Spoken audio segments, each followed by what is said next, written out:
부동산 엑스파일 굿모닝 신소장의 신소장입니다. 여러분 안녕하세요.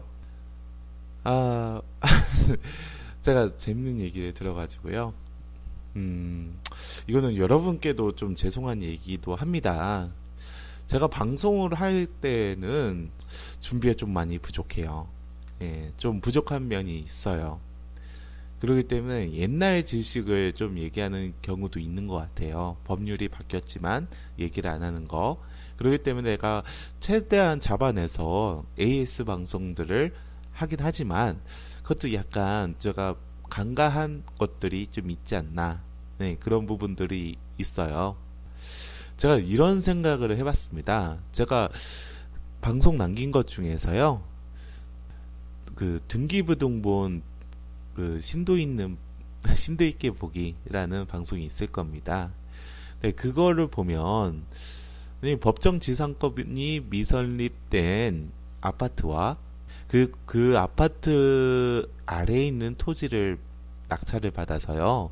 위에 있는 아파트 입주민들한테 비싸게 판다 라는 수익 모델.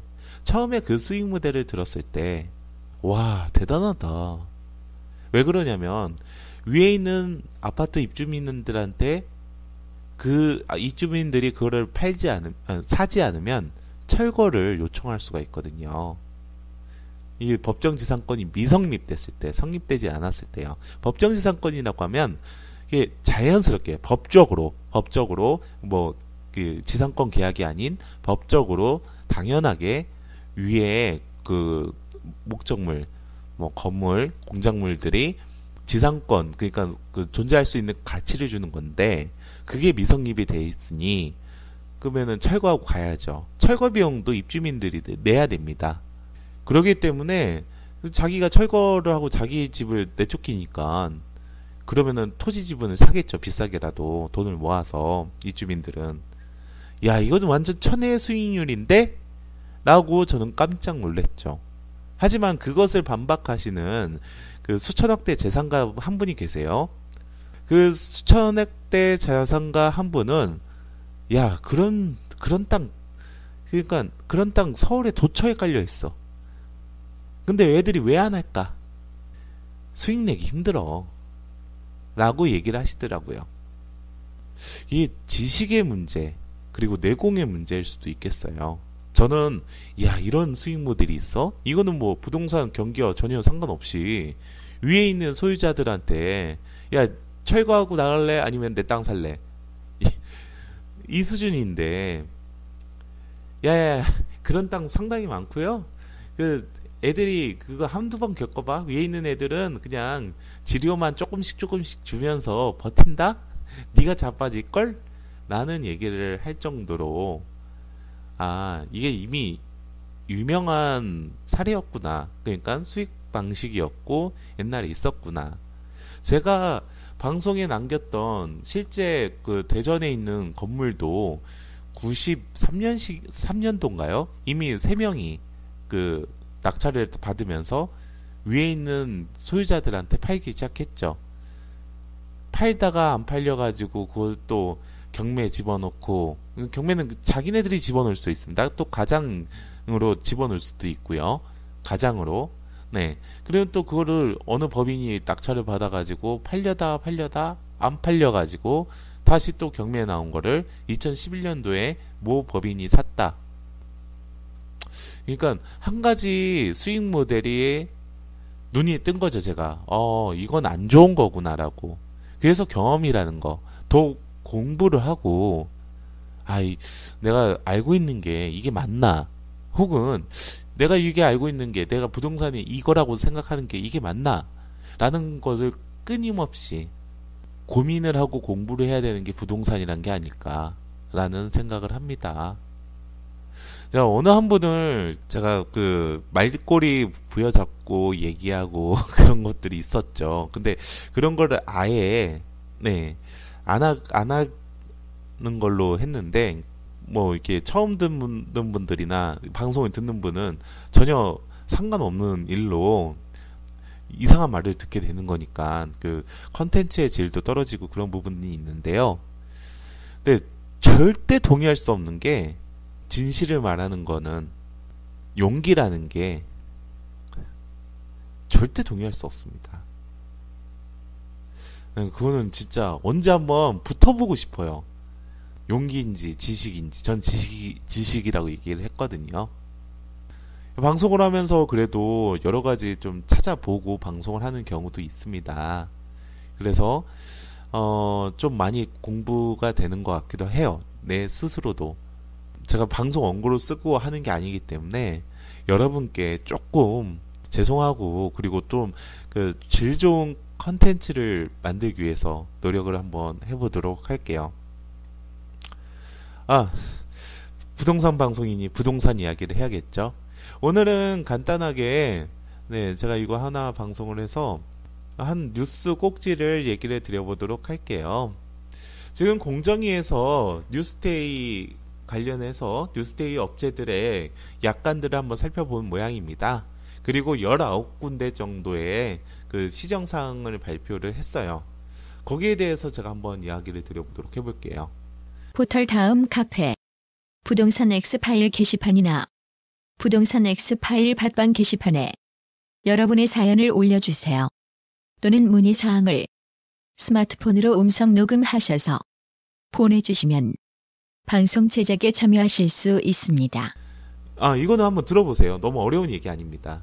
그 뉴스테이라는 거는 말 그대로 그 기업형 임대주택이라고 보시면 됩니다. 우리가 뭐 행복주택이나 아니면 시프트 같은 경우에서는 주거안전이라고 하잖아요. 근데 여기는 저소득층의 주거안전이라고 보면 뉴스테이는 말 그대로 저소득층이 아니에요. 그러니까 임대료를 좀 높게 잡을도 상관이 없습니다. 기업의 시장 가격에 맞추는 거죠. 그럼에도 불구하고 과와 침식이라고 하죠. 먹고 자고 그리고 생활을 영위하는 그 공간에, 그 주택에 대해서의 공공성으로 인해서 그 약관에 대해서, 그 약관이라고 하는 건 임대차 계약을 맺으면서 그 기업들은 약관들을 많이 씁니다. 네. 저도 지금 중개업을 하면서 좀 이름 있는 기업들하고 중개를 하게 성사를 시키면 약관 들고 와요. 네. 그 자체 계약서 들고 오십니다. 네. 네, 말이 너무 이상하게 갔는데, 여하튼 약관을 좀 손을 본 모양이에요. 제가 한번 이야기를 드려볼게. 우선은 여기서 임대료 규제를 했습니다.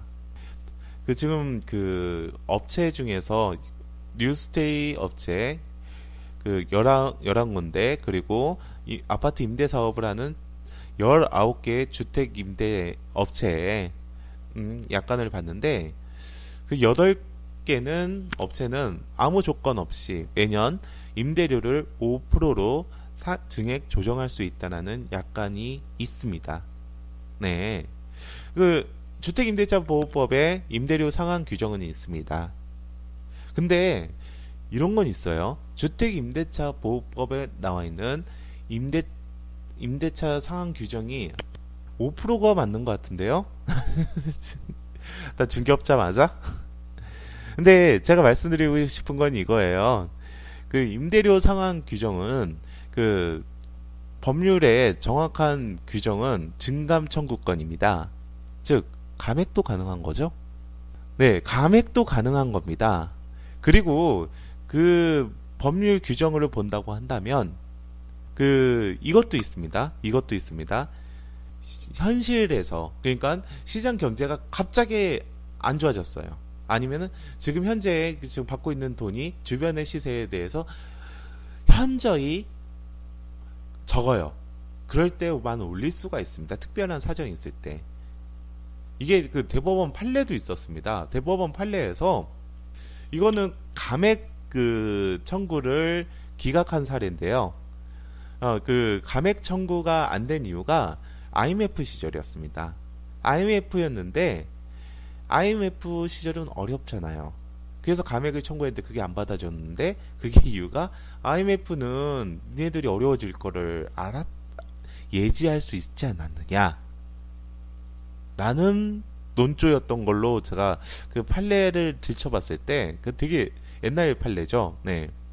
그런 논조였던 것 같아요. 즉, 이거는 내가 예상할 수 있는 부분이었기 때문에 감액을 청구할 수 없다라는 판례가 있었던 걸로 저는 기억을 합니다. 감액도 할 수 있고 증액도 할 수 있고 그 조건은 그 현재의 경기나 예측할 수 없는 불측의 사유로 인해서입니다. 정확한 거는. 근데 여기는 준택 임대 그 뉴스데이 약관에서는 매년 5%까지 증액 조정할 수 있다라는 약관을 뒀네요. 그러면은 이거는 무섭죠, 솔직히. 1년 넘을 때마다 5%씩 올린다고 한다면 이거는 사채죠. 사채죠. 복리 사채네요. 복리 사채. 아, 갑자기 생각이 나는데 제가 왜 웃었냐면 진짜 좋은 부동산 자리가 있었는데 거기 건물주분이 매년 올렸거든요.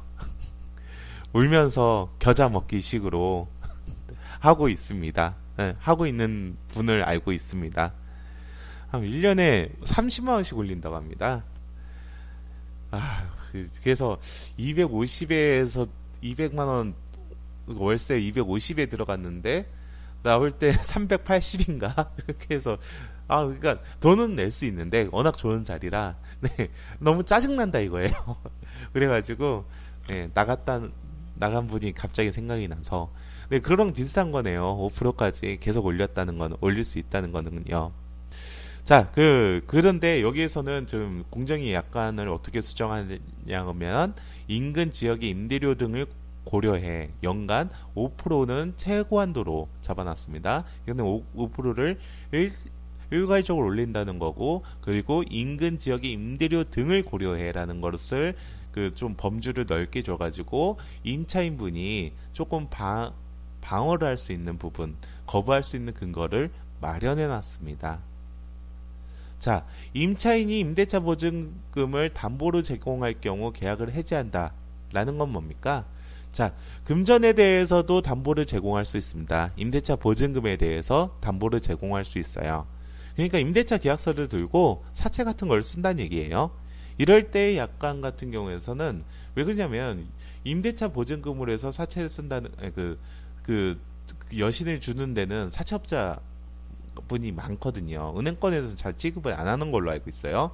그렇기 때문에 그 12개 업체에서는 이렇게 담보를 제공했을 경우에서는 계약을 임대인이 해지할 수 있다라고 약관에 써놨지만 공정위는 임차인이 보증금을 담보로 제공해도 임대인에게 손해가 단장은 발생하지 않기 때문에 불공정 약관이라고 판단을 했다고 합니다.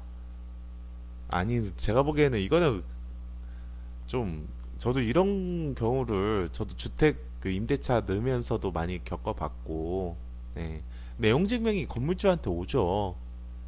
이 보증금에 대해서 압류를 걸 테니 이거 빼주면 나중에 너한테 더 다시 청구할 거니까. 그러면 그렇게 해서 제3자한테 사채업자한테 그 내용 증명 받으면 기분 나쁘죠. 예전에 이런 것도 있네요. 이것도 갑자기 생각난 건데 모 지역에서 검사 한 분이 부임을 하셨습니다. 네, 여자 검사 한 분이 부임을 하셨는데 그분이 오피스텔 우리 오피걸이라고 하죠. 네, 성매매에 대해서의 근저를 아주 강력하게 주장을 하시는 분이었습니다. 그래가지고 부동산 입장에서는 솔직히 얼굴 보면 알죠. 갑자기 한 오피스텔 5채를 좀 이렇게 임대를 구하고 싶다. 이런 사람 특징은 보증금이 별로 없어.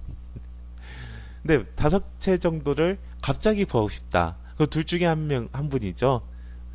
주변에 공사장이 있어서 인부를 수식해 한다던가 사택으로 쓴다고 한다던가 아니면 오피스텔 불법 성매매 업소 분이죠.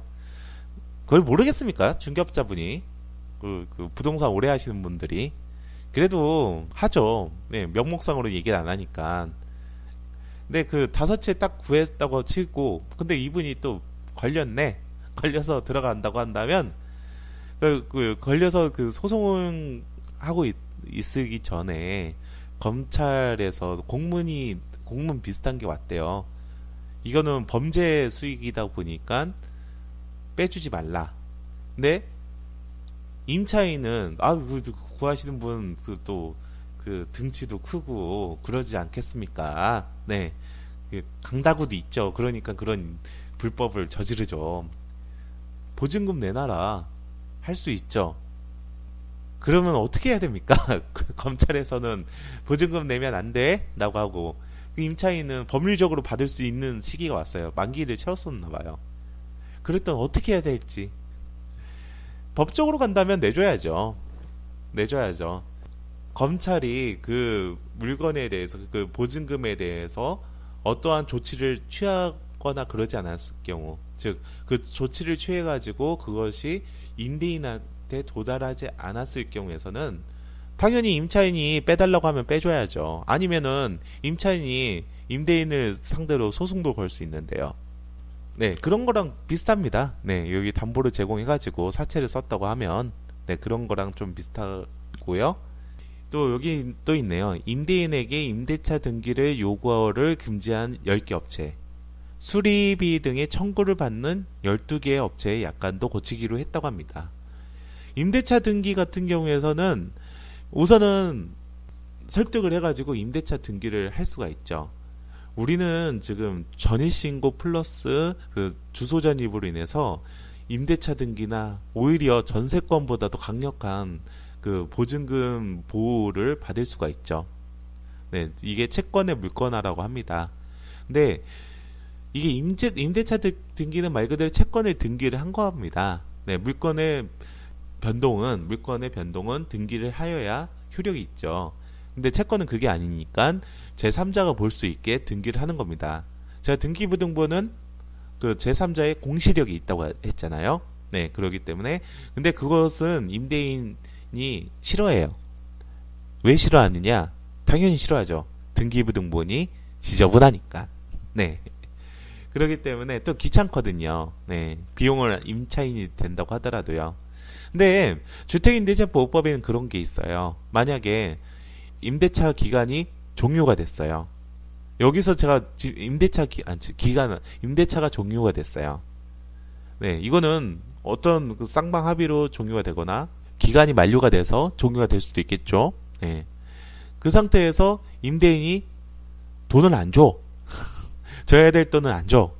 그럴 경우에서는 주택임대차보호법상의 임대차 등기를 임차인 스스로 할 수가 있습니다.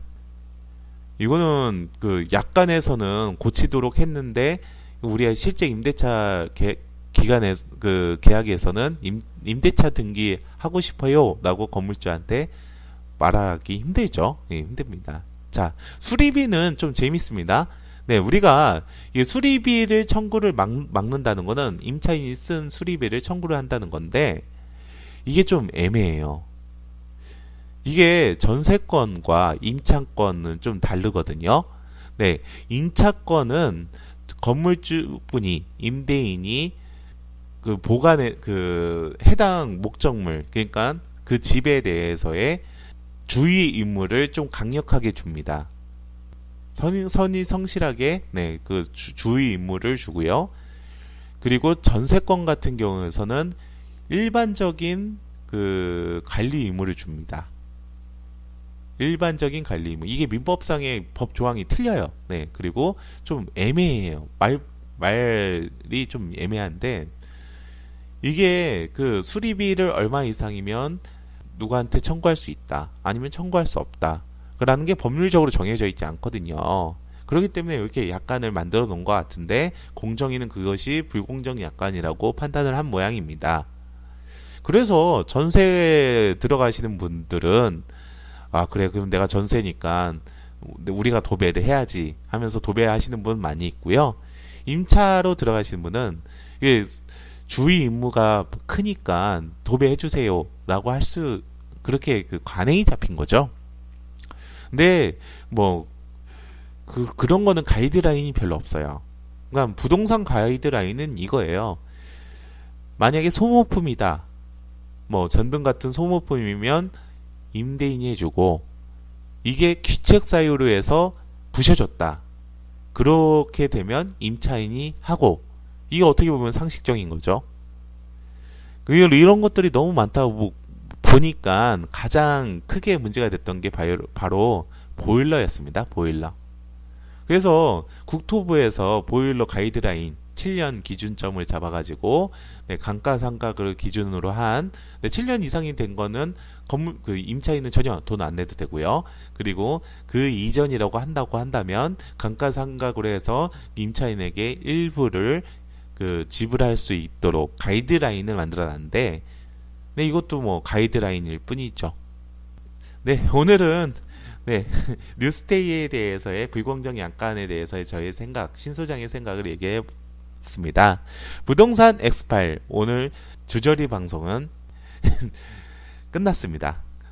부동산 엑스파일 굿모닝 신소장의 신소장이었습니다. 여러분 감사합니다.